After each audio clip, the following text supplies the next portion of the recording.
Para ello hemos invitado al señor coronel de la Reserva, Luis Alberto Villamarín Pulido. Él nos va a hablar sobre los efectos políticos geopolíticos de las operaciones militares y resolver o por lo menos plantear si este conflicto que se desarrolla ahora en la Franja de Gaza podrá llegar a constituirse en un conflicto regional. En primera medida mencionaba mi general León la posibilidad de analizar algunos aspectos geopolíticos, pero sucede que la geopolítica, la defensa nacional, la estrategia, la inteligencia estratégica, el manejo político interno de un Estado, siempre van de la mano. No pueden tomarse aisladamente ni tomarse en forma a la ligera. Entonces vemos este mapa, que es un titular que inclusive se lo tomamos, no este mapa, sino este dibujo, se lo tomamos a France 24, hacia dónde va la guerra. Y quisiéramos que nos quede como ese punto de reflexión a todos aquí. ¿Hacia dónde va esto? ¿Qué es lo que puede pasar? Bienvenido, mi coronel Jiménez. Entonces, sé que todos ustedes tienen ya el conocimiento pleno de más o menos cuál es el origen del conflicto, y ahí sí, si nos remontamos hasta la Biblia, se nos van no conferencias, sino seminarios eternos. Pero vayamos aquí a un punto concreto, que es el de la Palestina, y partamos de una razón. Esa región no se llamaba Palestina, fue un nombramiento que le dieron los ingleses después de que se la quitaron a la brava a los turcos durante la Primera Guerra Mundial, y ahí se llama la famosa Palestina. Como ustedes la ven, en 1947, que se produce un resultado final de un trabajo que viene haciendo la diáspora judía, incrustada en los centros de poder de New York, de Tokio, de Londres, de Berlín, de París. Ellos donde se ubicaban, y por eso fue que Hitler los persiguió a muerte, porque veía que tenían una capacidad de influir en las decisiones de muchos estados. Entonces se instalan unos núcleos humanos en esa región que Inglaterra llamaba la Palestina. No era que eso se llamara así, Inglaterra le dio ese nombre, Palestine, y entonces se quedó Palestina. Y ocurre que a partir del 48, cuando los judíos con su diáspora y su trabajo político interesantísimo logran que les construyan un estado, entonces le dan un nombre de Estado de Israel, Eretz Israel, que quiere decir ya los israelíes que volvieron a la tierra prometida. Por eso les digo que históricamente tiene mucho... Gracias, mi general, muy amable. Entonces, vamos al segundo aspecto, y es que resulta que al tratar de darle vida a ese Estado, los árabes, no los palestinos que existían allí, los árabes que tienen unas líneas de pensamiento a veces radicales contra Israel, dicen, partamos de este negocio, y se instalan de facto entre la Franja de Gaza y el desierto de Samaria. Es que no me está funcionando este tema aquí. Vamos a ver si con el punterito nos funciona. Resulta que esta es la Franja de Gaza y este es el desierto de Samaria en gran parte. Ah, caramba, se disparó esto. Bueno, dicen que esta zona la ocupan los llamados palestinos. Dijéramos que era la gente que estaba existiendo allí. Históricamente aquí hasta la Biblia nos cuenta lo de Sansón en Gaza. Les determinan también esta zona oriental de Jerusalén, donde está la ciudad de Jerusalén, que es la capital que ellos se pelean tanto, y se llama la Cisjordania. ¿Por qué llama Cisjordania? Porque significa Jordania está ocupando, y se llama Cisjordania así porque Cis significa que está al occidente del río Jordán, y este río Jordán nace aquí en la parte alta de los altos del Golán y desciende generosamente hasta llegar abajo al Mar Muerto y desaparecerse. Pero toda esta zona es la más agrícola, la que más vida tiene. Y aquí está el famoso lago donde Jesús hizo los milagros, que es el lago de Genesaret. Entonces, esta zona se la dan toda a los palestinos y a Israel no le dan sino esto.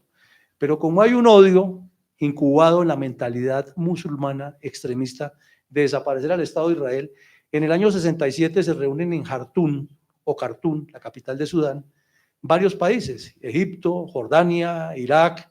Recordemos que para la época Irak, Egipto y Siria formaban lo que llamaba la República Árabe Unida y que estaban gobernados por los dictadores nacionalistas que los mismos Estados Unidos habían puesto para evitar los conflictos que se derivaban de la explotación del petróleo. Entonces, ellos deciden invadir a Israel, e Israel no solo que los derrota, sino que viene e invade la península del Sinaí, que está aquí al occidente. Y después de la guerra, de los arreglos que hubo, termina en que esta zona, que ha sido ocupada de facto por Egipto, de Gaza, queda haciendo parte de la nueva distribución geográfica y todo el desierto ya queda en poder de Israel. Quienes hayan estado en el Sinaí de servicio saben que uno sube pegado toda la carretera que hay aquí y al llegar a esta zona se encuentra con la ciudad de Rafa aquí y en este sector simplemente es una malla lo que separa de un lado y más o menos por aquí hay un punto de cruce que lo abren eventualmente para el negocio. Y vemos que se va reduciendo Cisjordania. ¿Por qué? Porque cuando la guerra derrotan los judíos a los países árabes, ocurre que queda distribuida de esta manera. La Cisjordania se desaparece como tal y aquí al sur, esta es la región sur de Jerusalén, donde está la ciudad de Belén, donde nació Jesús y donde hay todo un poco de milagros de la Biblia. ¿Qué vemos en este contexto? Que ya la Palestina no es dueña de Cisjordania, pero hay un perdedor, que el perdedor es Jordania, que es el que ejercía el control sobre esta Palestina. Y aquí ya viene otro contexto, que es lo de la guerra del 72, y por eso ocurre lo del secuestro de los deportistas en Múnich, en el año 72, y por eso llama el Septiembre Negro, porque hubo una operación de Israel a este lado de la frontera sobre Jordania, y le dieron muerte a muchos terroristas palestinos y a ciudadanos que no tenían nada que ver con ellos, pero eran desplazados palestinos o refugiados en esta zona, y eso generó el problema. Entonces, en el presente la situación está así, y tenemos que la Cisjordania está partida de esta manera, que las zonas que son de gran afecto para nosotros los católicos, como la ciudad de Nazaret, donde María recibió la anunciación, como Belén, donde nació Jesús, están ocupadas por palestinos, pero ocurre algo importante aquí, que en el año 93 el señor presidente Clinton busca la forma de articular la idea de los dos estados, y al articular la idea de los dos estados le da autonomía a Palestina a gobernar esta zona controlada por Israel, y en un proceso metodológico de que finalmente ellos entregan el poder completamente y se hacen dos estados, y nunca quedó claro cómo hace para comunicar estas dos zonas, pero les permite crear una autoridad nacional palestina, y ahí viene el problema. Ustedes saben que los chiitas extremistas, que son orientados por Irán, y los sunitas extremistas, que son orientados por los reinos del Golfo, buscan desaparecer a Israel a como dé lugar. Y ahí es donde surgen las dos ramas, Hezbollah chiita, ISIS y Al-Qaeda sunitas. Entonces, en esa proposición que tienen de destruir al Estado de Israel, comienzan a alebrestar en esta zona de la Franja de Gaza la forma de que no se haga un contexto con esta autoridad que pusieron los israelíes en esa región, y entran en conflicto. El conflicto va al punto que aquí Hamás, financiado por los extremistas, se toma el poder y da un golpe de Estado y establece un gobierno de facto que desconoce a la Autoridad Nacional Palestina. Y al desconocer esa Autoridad Nacional Palestina, entran en choque, y los de la Autoridad Palestina que ejerce ahí está completamente corrupta. Se roban el dinero. Entonces, los señores que están en Hamás o en la Franja de Gaza, que son varios grupos, no solamente Hamás, está la Yihad Islámica y otros, pretenden desaparecerlos y decir que ellos son apóstatas. Y con esa teoría de que hay que desaparecer a todo el que sea infiel y apóstata, pues imagínense ustedes la radicalización. Y en el centro del problema está toda esta zona que ellos dicen que la Palestina era, lo que está en blanco, de ellos. Entonces que hay que quitárselo y que ese Estado debe desaparecer del planeta. Al odiado Estado de judío hay que desaparecerlo. Entonces, si miramos desde otra óptica, resulta que en el año 67 vimos aquí, venían los Altos del Golán. ¿Qué son los Altos del Golán? Es una zona preciosa, además muy turística, que es la parte alta de la Cisjordania, pero que eso era territorio sirio. Y en esa guerra Israel llegó por la derecha, se lo tomó y no se quiere quitar de ahí. Pero eso es territorio sirio. Igual que hizo en el sur con unas granjas del Líbano. Entonces, por eso es que cuando los chiitas toman el poder en el 79, deciden crear a Hezbollah para que destruya a Israel. Entonces, si ustedes le suman, Hezbollah está ocupando esta zona aquí, el límite, dijéramos, sur del Líbano y norte de Israel, un suroccidente de Siria que está aquí, y otra vez, se disparó sola, y eso que no la toqué. Nororiente de Israel y suroccidente de Siria, se forma ese emporio allí y Israel no puede ceder, y por eso le colocaron a Hezbollah con un solo objetivo: destruya al Estado de Israel. Sigamos.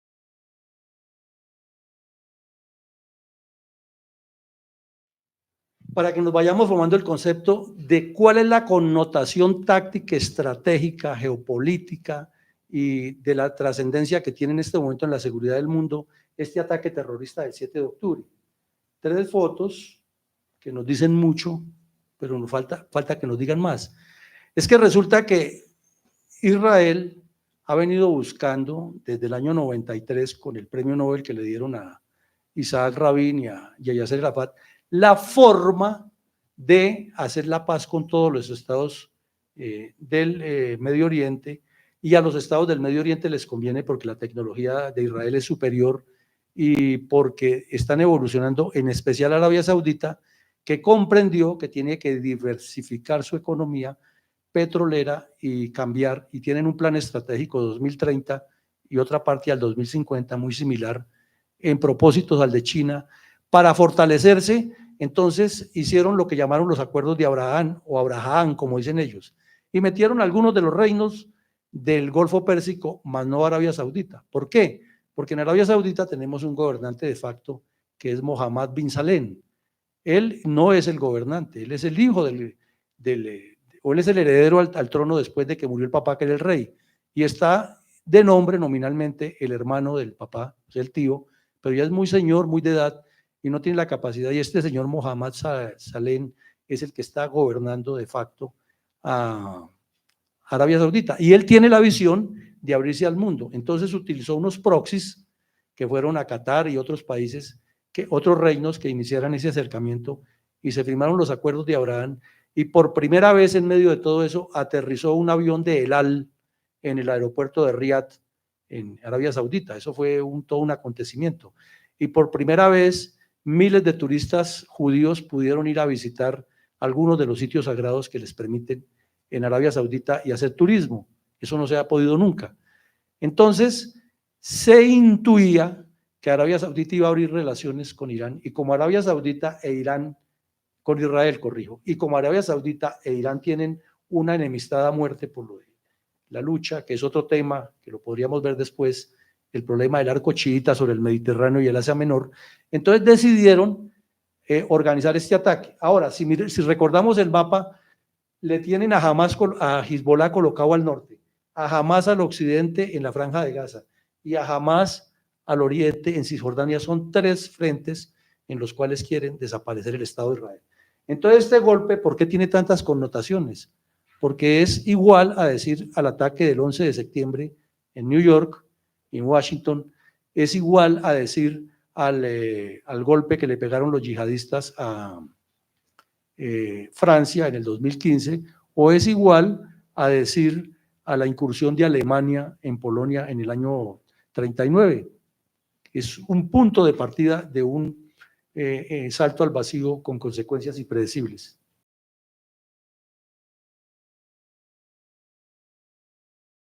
Ahora miremos esta lista. Ustedes son expertos todos en ciencias militares, no tengo por qué profundizarles tanto. Miremos esta lista de algunos de los principios de la guerra que a nuestro juicio nos parece que han sido los más dicientes. Y comencemos por el ataque armado que le hace Hamas a Israel el 7 de octubre, que ya sabemos cuál es el objetivo estratégico: destruir una unidad de Arabia Saudita con Israel, porque eso significaría el final de Irán como la potencia que quiere ser en el mundo musulmán. Entonces miremos que ahí hay el objetivo, masa, unidad de mando, maniobra y sorpresa de algunos. Antes eran 9, ahora ya dice que son 13. Igual, hay ejércitos que dicen que son 7, que son 5. Tomemos estos de los que conocemos nosotros.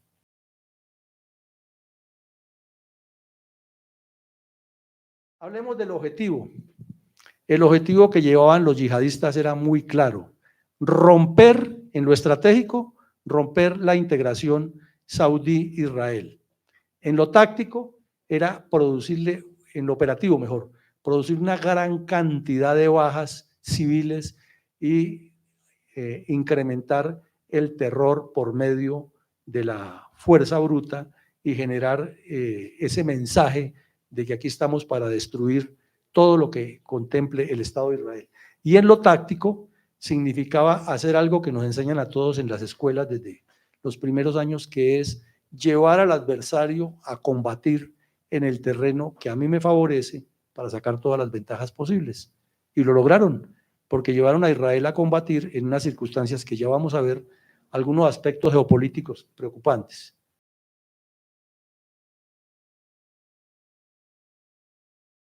La masa.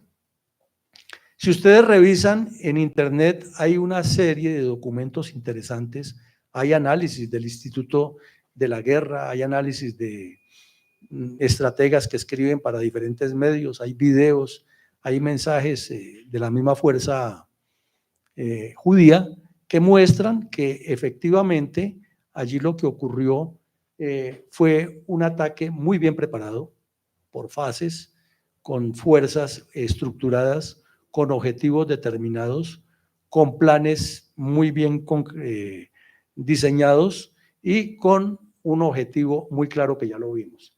Entonces la masa fue perfecta, la aplicaron en esa combinación y esa discusión que hay académica entre masa y economía de fuerza, pero la aplicaron muy bien porque además volvieron y preservaron la integridad de su fuerza, por lo menos durante el ataque. Perdieron gente, claro, estaban en combate, pero no la cantidad de bajas que se harían en un análisis de un juego de guerra con un ataque a unas posiciones aparentemente fortificadas.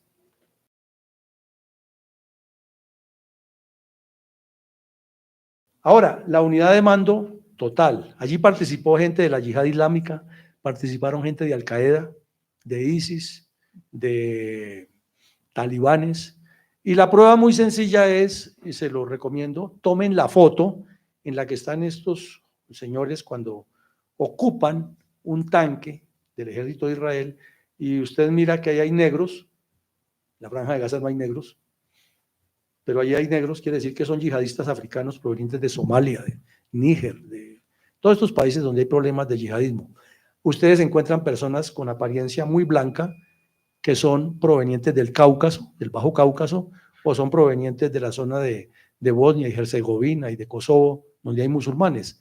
Encuentran también que el método utilizado es muy similar a los métodos que utilizó ISIS en el combate contra Israel, pero corrijo, contra Estados Unidos y contra Irak, durante la época de las batallas en Tel Afar, Mosul y otras ciudades muy famosas en la guerra urbana que hubo durante el reinado de ISIS en la Mesopotamia y que se siguen presentando porque todavía ocupan regiones en los límites del Kurdistán con Siria y son muy conocidas en los medios.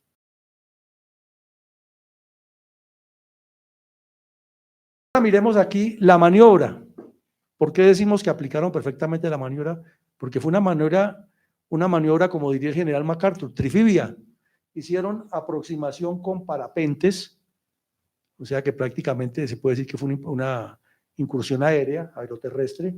Hicieron incursión con motos y con vehículos y a pie, o sea, una incursión de unidades de maniobra como infantería y caballería, verbigracia, e hicieron una incursión por vía marítima. También movieron algunas lanchas que desembarcaron, sobre todo en los puertos cercanos, y además la cobijaron, como decimos en táctica militar, con fuerza aérea y artillería disponible, porque dispararon, unos dicen que 2.000, otros que 5.000, otros que 7.000, otros que 3.000. En todo caso, la andanada de cohetes que dispararon en esa operación fue toda una sumatoria de hechos como si se tratara de una operación militar de ataque coordinado hacia objetivos fijos. Vemos ahora que aplicaron el principio de la ofensiva porque no perdieron el ímpetu del ataque. Eso es lo esencial de una ofensiva, no perder el ímpetu del ataque. Lo conservaron y luego retrocedieron en una especie de movimiento retrógrado y se ubicaron en posiciones que ya tenían previstas, dijéramos, alternas y suplementarias y principales, para presentar el nuevo combate a sabiendas, porque todos lo sabíamos, de que la retaliación de Israel iba a ser fuerte y ellos hicieron esa maniobra, como se ve ahí, yendo y viniendo y atacando el corazón del problema con fuerza aérea. Inclusive se presume que tenían hasta terroristas con chalecos amarrados, pero la rápida reacción en medio de las dificultades que hubo de las fuerzas israelíes les impidió, o si no, lo que se presumía es que jamás iba a hacer el acto en coordinación con Hezbollah por el norte, y entonces era una masacre simultánea en los límites con el Líbano y Siria y aquí en Gaza. Y eso porque el objetivo es destruir a Israel.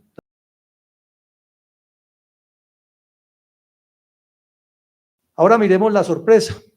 Quizás es el principio que mejor aplicaron. Y eso es una combinación de elementos, dicen los que saben de táctica, que la sorpresa reduce o anula la capacidad de reacción del adversario y que destruye el principio de la seguridad. Eso nos lo enseñan en todas las escuelas y hasta nos lo hacen grabar de memoria, que tantos años después nos acordamos de esa definición literalmente. Y esto quiere decir que allí le aplicaron todo lo que no nos podemos ni siquiera imaginar que pasó. Resulta que Israel tenía a lo largo de la frontera una cantidad de ametralladoras colocadas para operar automáticamente con robots. Tenía cámaras de lo que queramos, porque ellos son expertos adelantados en seguridad. Tenían una cantidad de coordinaciones hechas entre el hombre y la máquina, como en la ingeniería industrial, para que la reacción fuera coordinada. ¿Y entonces qué pasó? Pues ¿qué pasó? Que el señor Netanyahu, una persona brillantísima, de los mejores estadistas que ha tenido no solo Israel, sino la historia, pero enfermo por el poder, cayó en ese error y ya por sexta vez primer ministro y no le satisface eso, y con unas investigaciones que tiene, volvió a insistir y se alió con los ultraortodoxos y terminó peleando con lo que no ha debido pelear nunca, que es con la seguridad nacional, con los organismos de seguridad, con las fuerzas de seguridad, con los equipos que manejan toda la estructura de la defensa y la seguridad nacional. Y en ese choque de intereses que tuvo el señor, los reservistas le renunciaron a ir a trabajar. Y resulta que allá en Israel, quienes conocemos cómo funciona eso, sabemos que el gran problema es que los que están activos ahí permanentemente son lo que aquí llamamos los reclutas, son los que están prestando el servicio militar, son los que están formando, pero la fortaleza de ellos está en la reserva, y si las reservas no volvieron a entrenar, pues los que tenían que ver con seguridad tampoco volvieron. Además, coincidió con un aniversario de la fiesta de los tabernáculos y el aniversario 50 del ataque a Yom Kippur, y se descuidaron y lo sorprendieron. Entonces la sorpresa es total, es por esas razones, porque se bajaron las medidas de seguridad, se descuidaron. Hagamos una comparación, igual lo que ocurrió a nosotros en las Delicias y en el Villar y en la Carpa. Cuando la seguridad se baja, inmediatamente el adversario actúa, porque el adversario está pendiente las 24 horas de quién o cómo se da la papaya, como se dice coloquialmente.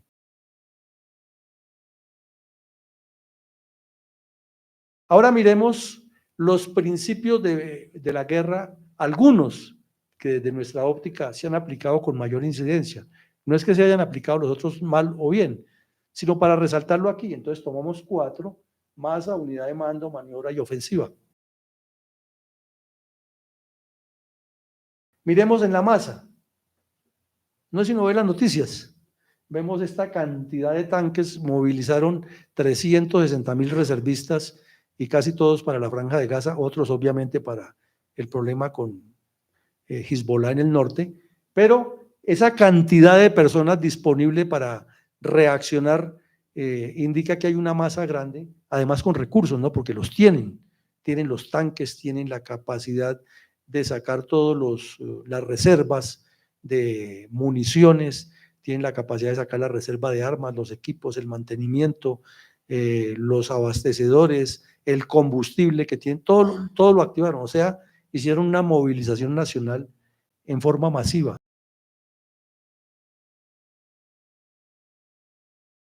La unidad de mando, pues afortunadamente allá el señor Netanyahu reaccionó rápido y trató de enmendar el error que, hacemos un paréntesis, no lo va a enmendar.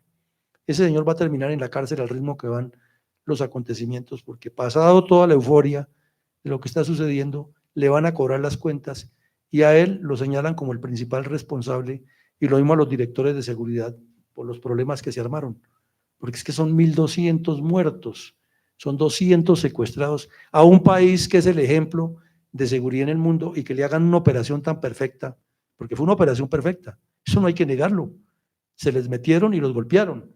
Entonces la unidad de mando ha funcionado y hasta el momento él ha mantenido la posición clara que vemos en los medios, que él está ahí y que se hace lo que se dice, pero ¿hasta cuándo se sostendrá eso con otros elementos que vamos a ver adelante?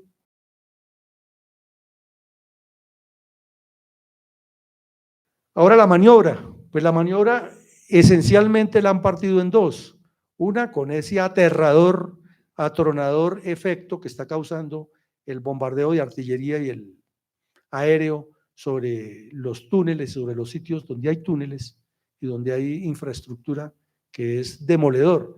Pero lo más importante es que lograron partir en dos a la Franja de Gaza y faciar la operación, sin decir que sobre el sur no se está golpeando ya, pero todo el énfasis está en el norte, porque se supone, o la información que se tenía es que allí estaba como el esfuerzo principal, el epicentro de los terroristas. Entonces lo partieron en dos y vienen desarrollando esa operación. Hay un problema humanitario que ya lo vamos a ver, que es complejísimo, pero hablemos de la parte militar. Esta es la maniobra, o sea que la maniobra les ha funcionado hasta ahora.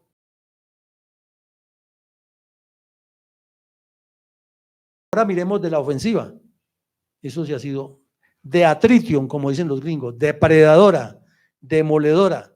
Sabíamos que iba a ser así, porque en ocasiones anteriores nomás, porque un señor de estos, musulmán, se amarre un cinturón y se vuela en pedazos en una calle en Tel Aviv o en Jerusalén, eso inmediatamente genera unos bombardeos impresionantes. Aquí sabíamos que eso iba a ser, porque además es claro, y los invito a que lean los artículos de Thomas Friedman en el New York Times.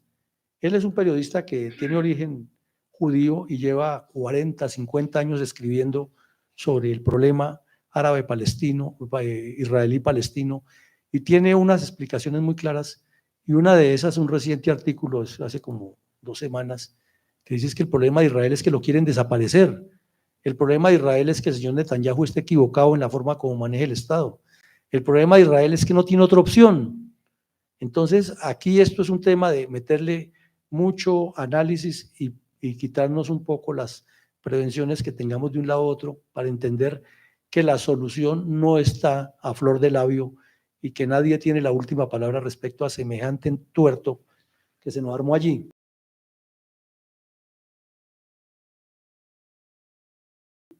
Ahora, ustedes dirán, bueno, ¿y por qué no nombro objetivo? Ya vamos a ver adelante por qué no nombro objetivo, o nombrémoslo ya. Es que resulta que Israel tiene un gran propósito, destruir a Hamás. Otro propósito, rescatar los secuestrados. Pero nosotros que fuimos formados en esa esencia de la táctica militar y del procedimiento de comando, ¿cuál es el objetivo de Israel? ¿Ocupar a Gaza? ¿Gobernarla? ¿Sacar los terroristas de ahí? Acabarlos a todos es una utopía. Los palestinos están regados por el mundo y en todas partes tienen células. Entonces jamás van a acabar ese ejercicio. Yo le pediría que al final hacemos las intervenciones. Bueno, entonces miremos ahora la situación actual, lo que tenemos hoy, 23 de noviembre. Tenemos 3 teatros de operaciones, que son el de Gaza, el de Cisjordania y arriba los límites con el Líbano. Vamos a ver brevemente cada uno de ellos.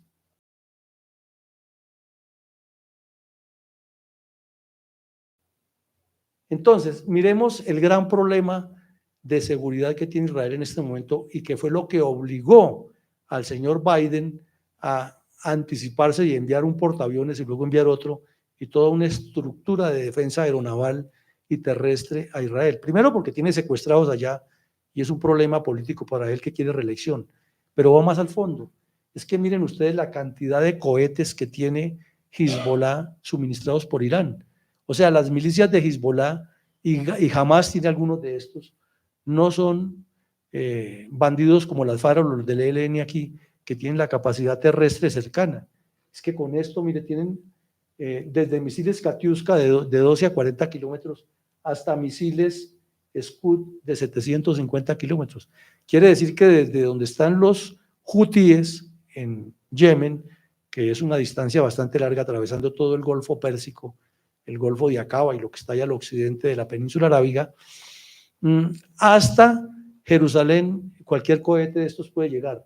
Y que Hezbollah, que está a menos distancia, porque está a 200 kilómetros al norte, 300 kilómetros al norte, puede atacar hasta el kibutz de Yotbatá, que es el más sureño, el más meridional de Israel, en los límites con Jordania y con Egipto. Entonces, el tema es muy complicado y ustedes ven ahí que no solo los 3 teatros de operaciones están afectados con incursiones terrestres de comandos, sino que esta fortaleza que tienen estas milicias financiadas por Irán es total. ¿De dónde surge todo esto? Resulta que cuando suben los ayatolas en el 79, dicen hay que desaparecer a Israel. Y el proyecto nuclear que desarrolla en este momento Irán, apoyado por Rusia y China, no tiene ni un solo objetivo, desaparecer a Israel. Y ese es el sueño de ellos, porque el odiado enemigo sionista es la perdición de la raza musulmana, etcétera, etcétera, etcétera. Y ustedes imaginan los viernes a estos imanes, a los, dijéramos, en nuestro medio sacerdotes, dando esos discursos tan fuertes en esas mezquitas, incendiando esas mentes de esas personas que hay que apoyar a Palestina porque Israel los está desapareciendo. Y con todas esas imágenes que hemos visto en los medios, pues tienen unos elementos fuertes. Entonces, aquí hay armas, hay religión, hay geopolítica y hay odio, que es lo peor.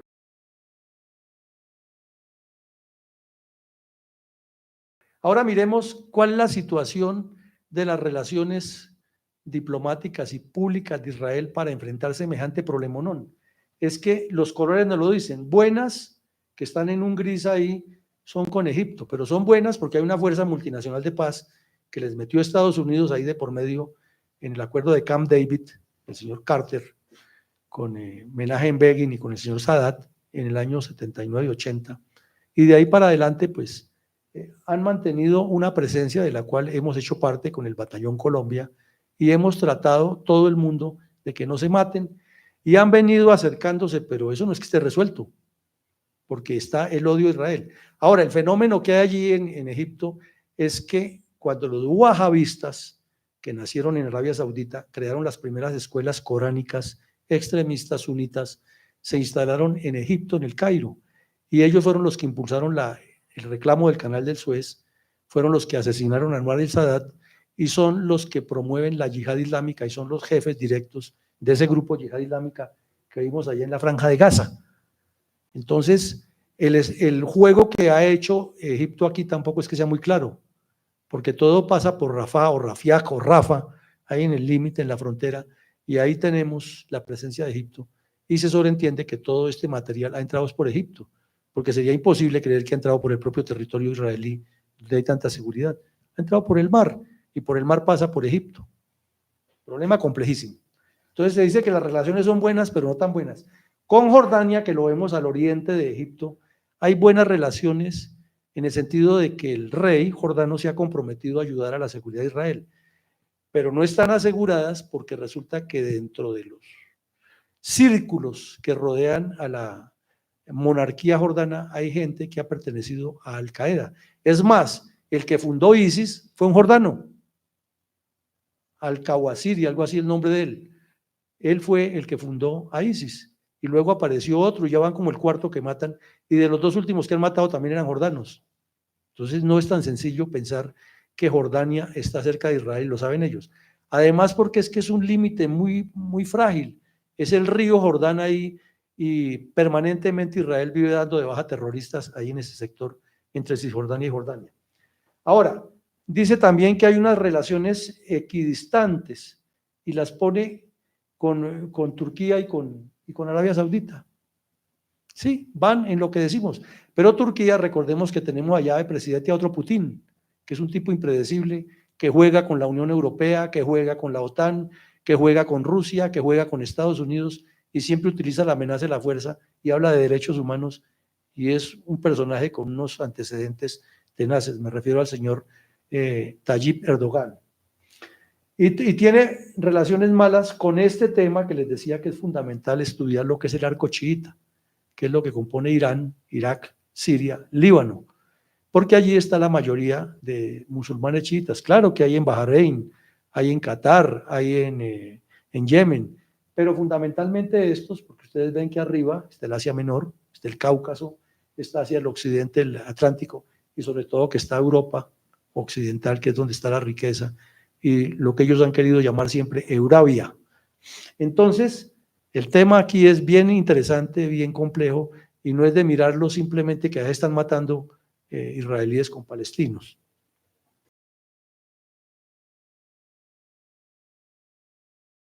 El primero, aquí hay que tener un mea culpa. Es increíble que Israel lleva la ofensiva táctica y operativa y en el terreno va ganando. Pero en la parte del drama humanitario, del manejo psicológico de la guerra, de eso que desafortunadamente se estudia poco en los cursos nuestros, porque al 5 se le dice personal, redes, refugiados, evacuados y desplazados, gobierno militar y de acuerdo al SOP, ya, arreglado el problema. Resulta que ahí está el problema de la guerra. Entonces, jamás tiene la iniciativa estratégica. Ustedes dirán, pero usted está desfasado. No, no está desfasado. En la parte psicológica, del manejo de los efectos psicológicos de la guerra, jamás la tiene, porque es que cada vez que los medios nos muestran a un niño sangrando, a una señora que lleva en brazos a un bebé, como nos presentaron hace poquito un video de un bebé con la carita partida por efecto de una explosión de una bomba de esas.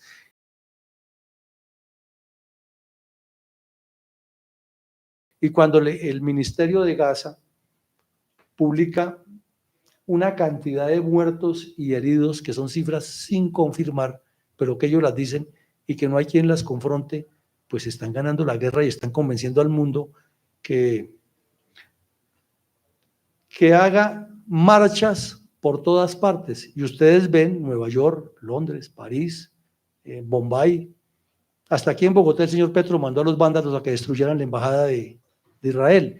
Entonces el tema es mucho más enredado aquí en este aspecto psicológico, porque infortunadamente al caer en el error táctico de ir a combatir la guerra en el terreno que le favorecía Hamás, Hamás adquirió una iniciativa estratégica en el aspecto de guerra psicológica.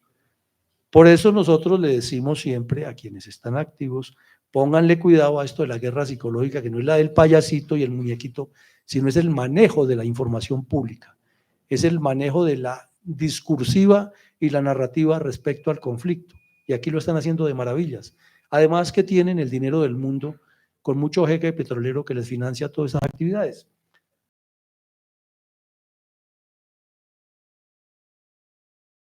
Todo lo que se maneja allí es una tendencia anti-Estados Unidos, anti-Israel, porque son los dos satanes.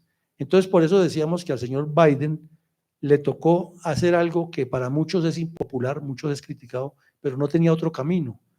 Y eso o le puede costar la reelección o puede significarle la reelección con todo lo que está pasando y de acuerdo a cómo lo observemos y analizamos.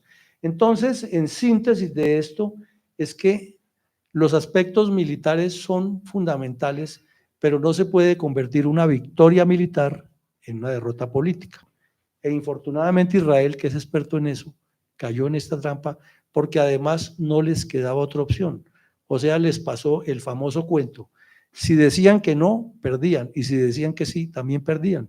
Entonces fue una jugada muy bien pensada, en la cual ya está demostrado que participó la inteligencia rusa, la inteligencia china, la inteligencia iraní, y que Irán financió plenamente todo ese golpe. Ahora, ustedes y yo sabemos que para planear ese golpe hay que hacer ejercicios de preparación, hay que tener maquetas, hay que tener planes o ensayos, hay que hacer coordinaciones de cruces de líneas, y eso no se hace de la noche a la mañana. Y era muy difícil que lo hicieran en la Franja de Gaza. Entonces, o lo hicieron en el Líbano, que también está muy controlado por los satélites, o en Egipto. Que el gobierno egipcio esté en contra de ellos, claro que lo está. El general Sisi es enemigo de los islamistas, pero es que hay mucho islamista que es amigo de los islamistas de Hamás, y que hay dinero a borbotones, que hay actividades ilícitas como el narcotráfico, que hay actividades ilícitas como el tráfico de seres humanos que están financiando todo eso. Entonces, por eso hay que ver que esto puede desencadenar en algo mayor.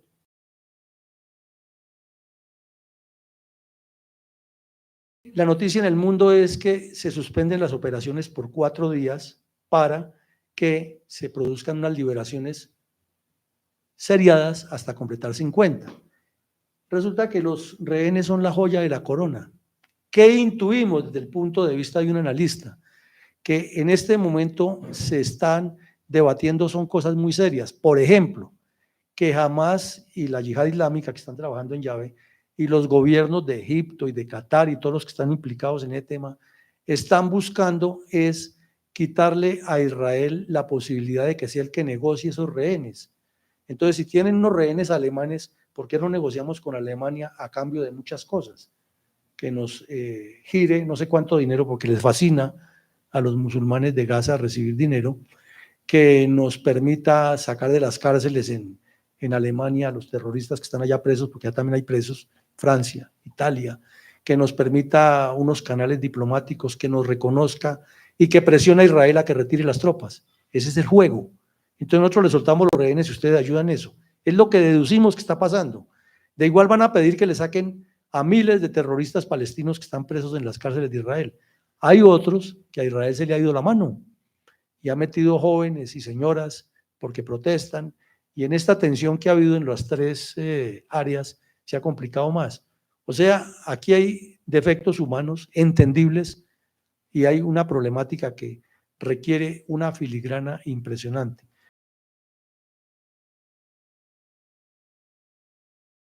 Hay una cantidad de intereses geopolíticos que ya los vimos, que hacen que esta guerra sea más compleja, que no nos dan una luz tan sencilla ni tan clara, porque son muchos túneles, igual que los túneles que hay en Gaza.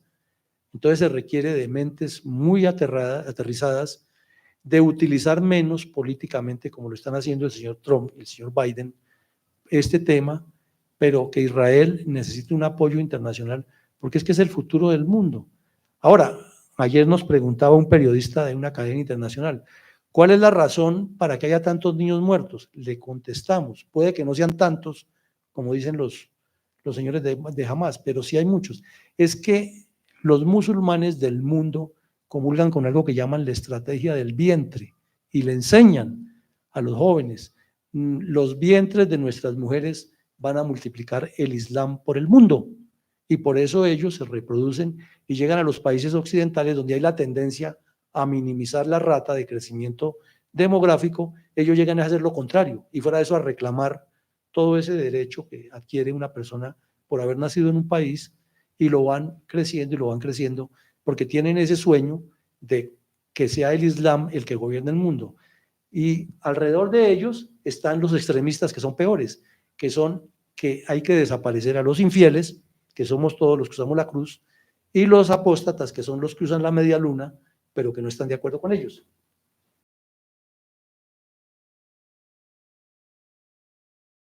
Entendamos que la negociación que se hace, como lo dijo Netanyahu ayer en su discurso, es un paso más de la guerra. No se negocia para terminar la guerra en este momento, se negocia para sacar ventajas. Entonces lo tuvieron que haber valorado mucho en ese comité de crisis, ese gabinete de guerra. Ayer tuvieron que haber analizado mucho, es cuáles son los pasos para quedar, cómo hacer para que estos terroristas no se reestructuren como ellos están pensando en estos 4 días, cómo evitarles que en esa gran cantidad de abastecimientos que están ahí atascados en Rafah, entre armas, entre más apoyo, cómo evitar que los países musulmanes que quieren acabar con Israel utilicen eso de manera habilidosa, y aquí nos metemos en un pantano, mejor dicho.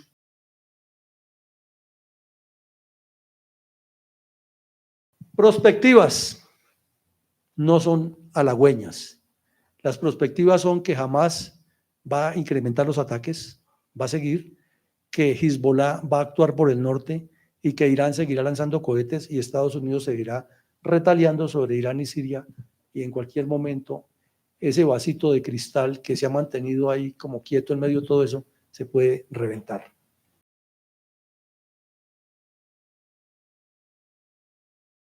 Algunas enseñanzas muy breves de orden militar. Una guerra urbana de túneles. El mundo entero está necesitando que sus ejércitos aprendan de esta guerra. Se lo hemos recomendado ya al mando. Denle la vuelta a los manuales y pónganle cuidado a esto, porque cada vez son más, la misma guerra de Ucrania nos lo está mostrando, muchos combates en áreas urbanas, y los túneles son fundamentales. De esto de los túneles podríamos hablar horas aquí, de todo lo que se ha descubierto y de lo que ha funcionado, pero no es el propósito.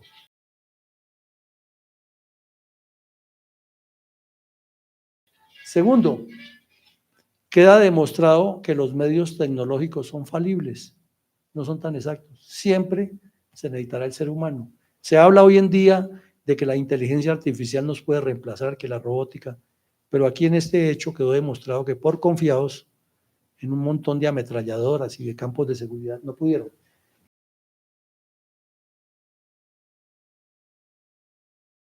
Mire, el mundo está requiriendo más y más en los ejércitos, son comandos terrestres. Y un lancero es un comando terrestre, que después lo pulen y le dan otras especialidades, pero eso es lo que se necesita, ese tipo de operaciones pequeñas, porque por más de que exista toda esa tecnología, es el ser humano el que va y causa el daño en la retaguardia estratégica del adversario, y es el que puede desequilibrar una situación táctica. Por ejemplo, miren ustedes lo que ha hecho Israel.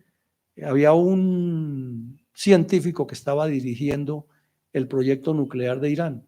Entonces todos pensaban que vaya Israel y bombardee y destruya la planta nuclear. Israel dijo, no, ¿para qué vamos a destruir la planta nuclear? Matémosle a los científicos que hacen eso. Y se metieron una red del Mossad a Irán, y a punta de pistola eliminaron a varios sobre los vehículos en las vías al estilo Pablo Escobar, con pistoleo. Y a otro le montaron una trampa en una curva de una carretera con una ametralladora que le hicieron 1000 ensayos del tiempo, el disparo, y cuando el señor venía con la esposa en el carro manejando, estaba apuntada exclusivamente a él y lo mataron, y perdió un gran avance que llevaba Irán en su proyecto nuclear. Eso nos demuestra que los comandos son fundamentales. Lo que hizo Hamas ese día es una operación de comandos. Sí, movieron mucha masa, eso es cierto, pero el ataque principal, los objetivos principales eran de comandos. Lo que ha hecho Israel allá también es demoledor, las fuerzas aéreas y las fuerzas de artillería, sí, pero los que llegan a los objetivos y causan los golpes, e históricamente lo sabemos, son comandos terrestres. Entonces, este aspecto hay es que fortalecerlo en las fuerzas militares de Colombia, porque ahí está una gran estructura.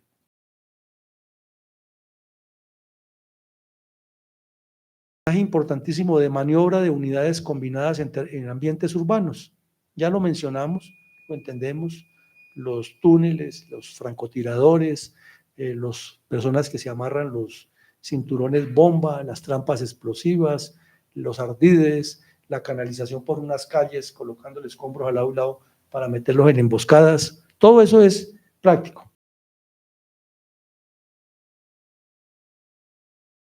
Y finalmente, hay unos retos permanentes de guerra psicológica. Creo que a este aspecto debemos ponerle cuidado en las fuerzas militares nuestras, en la seguridad nacional, y entender que es por ahí que ese bagaje psicológico que necesita el hombre para pertenecer a una fuerza militar, para hacer una operación, para identificarse con unos objetivos nacionales, es eminentemente psicológico.